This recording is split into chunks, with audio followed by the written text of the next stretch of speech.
Hello mga ka-rides! Ito na naman nga, panibagong gala na naman.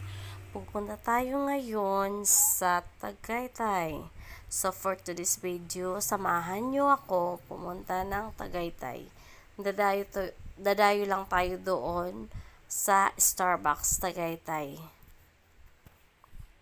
Kaya, just wait. Sama tayo. Going to Tagaytay. Kasi nakaka-boring kahit sobrang init. Hala, for the ang person. Kahit sobrang init, makarating lang ng Tagaytay. So, from 3C, maikukumpara natin ang init at ang init sa Tagaytay. So, try natin. Kung saan yung mas ma-cool or mainit. Kaya, samahan nyo ako hanggang sa makarating tayo ng Tagaytay, guys. Ayan na nga, nagra-rides na kami. Papunta kami ng gate na nyan. So, doon tayo sa gate. Doon tayo left turn. Doon tayo left turn sa gate. So, let's wait. Ayan, nandiyan na kami sa court. Malapit na kami sa gate. Ayan. Kasama ko pala dyan si Hapon. Hindi siya nag-drive for today's video. Ako muna nag-drive kasi just around malapit lang dito sa 13. Pero around Manila siya talaga yung nag-drive kasi ayaw ko mag-drive dahil sobrang dami ng sasakyan doon. So ngayon, ako ang nag-drive. Pinag-drive ko siya. Ako yung driver niya for today's video. Ayan nga guys, pupunta tayo. Tayo dyan. Pupunta tayo ng the way to Indang. Ayan yung papuntang Indang. Ang sarap lang mag-drive kapag wala gaanong sasakyan. Like ganyan, hindi siya madaming sasakyan. Kaya, very, very safe naman mag-drive kapag ganyan lang. Pero, ako talaga, always naman safe ako mag-drive kasi hindi naman ako kaskasero. Kasi, doon sa pagkakagiging kaskasera natin, doon tayo madalas ma-aksidente. So, habang nagdadrive tayo, kailangan dahan-dahan lang tayo para safe tayo makarating sa ating pupuntahan. O, diba? Ayan guys, yan. Papuntang Indang yan. Kinat ko na yung iba kasi sobrang haba masyado. So, I hope na hindi kayo maboboring manood ng aking YouTube channel. Ayan na guys, samahan nyo ako maggala kahit saan. Kahit saan. The way to go Indang. Matadaan natin dyan yung way to Cavso, pero going to Mindis tayo. So, doon lang tayo magli-left.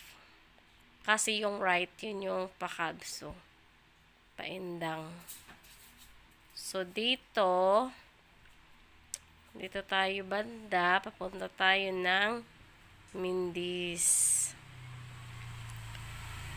Pwede rin kayo dumaan ng Alfonso. Alfonso, ang labas nyo nun is Olivares. Tapos, to Tagaytay, pwede rin doon. Pero, kami kasi very close kami sa Mindis. So, Mindis to Tagaytay. Very easy way. Kaya, ayan. O, diba guys, masarap mag-drive kapag ganyan lang. Walang traffic, wala gaanong mga sasakyan. So, mabilis ka lang makakarating kapag ganyan, diba? Sure.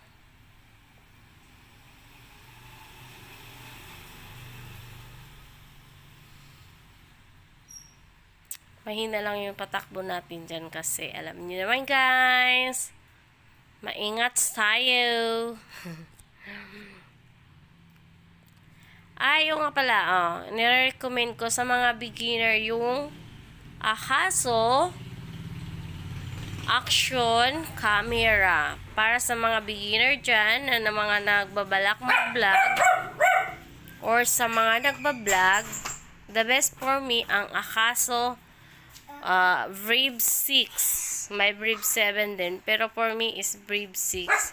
Kasi yun lang ang kaya ng budget ko. At good quality naman. At saka maganda yung cam niya. Ayan guys. So, samahan nyo lang kami hanggang sa makarating kami ng Tagaytay.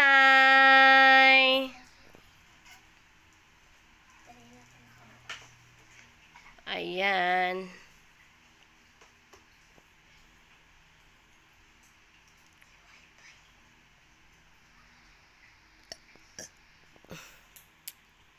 So, yun.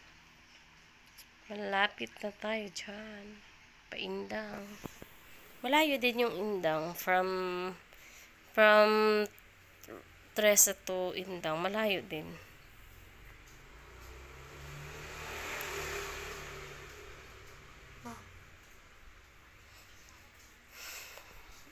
Walang walang memory.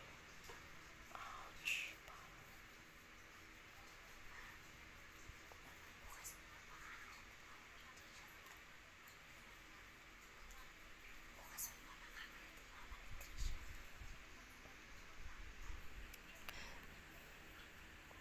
Ang haba-haba naman ng video na to. Dapat pala kinat ko na lang. Ikakat mo. Bukas pa bumaharap, ibabalik.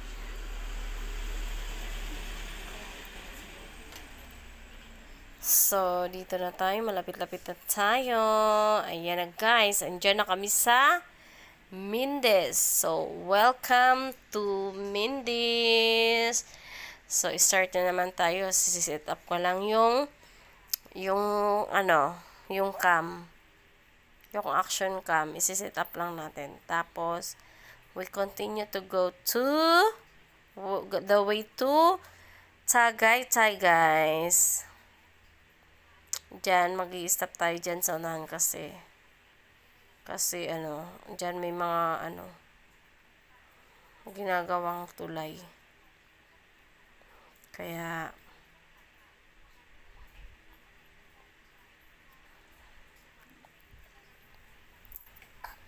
ano kayang tulay yan? Siguro yung yung tulay yan ng Skyway or ewan ko lang, hindi ko alam.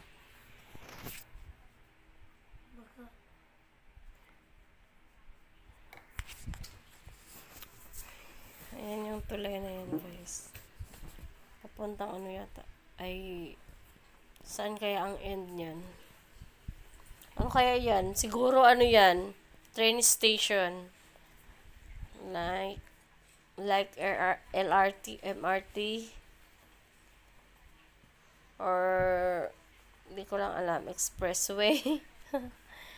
So, ito na nga, malapit na tayo. So, ito na! Welcome to Tagaytay. Nandito tayo ngayon sa Starbucks ng Tagaytay. So, ayan, samahan nyo ako. Pasok tayo dyan sa loob, pababa. Dito lang kami pumunta guys sa maliit na Starbucks kasi yung malaking Starbucks doon pa yun sa unahan, doon sa may Rotonda, malapit sa Pura Mall.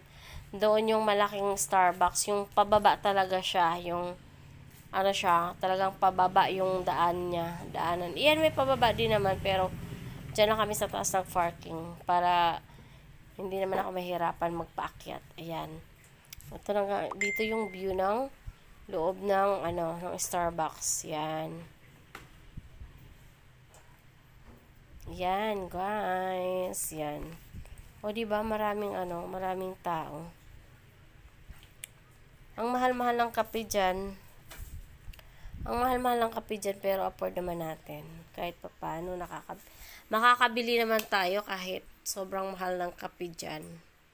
Pero the best for me pa rin sa akin, ang Nescafe or yung Barako. Ayan, nag-CR na muna tayo saglit. Ang ganda ng CR nila, malinis guys. Yan. So, now let's go. Ang maganda lang doon sa Tagaytay is maraming halaman. Nakakaano siya. Nakaka-refresh. Parang nakakatanggal ng stress. Lalo na yung sa Taal Volcano. Nabura ko nga lang yung video ko ng sa Taal Volcano. Hindi tuloy makita yung sa Taal Volcano. Ayan tuloy. Yan lang. Ayan, pabalik na tayo. Pauwi na tayo niyan. Ay, papunta pala kami niya ng Tagaytay Market sa sa Mahagoni. Titingin kami daw ng tourist, ano ba yun? Tourist restaurant, yung mga Pero locals lang yung mga kumakain pala dun. Pero ayaw ni Hapon kasi hindi daw masarap. Thank you for watching. Please subscribe, like, and share.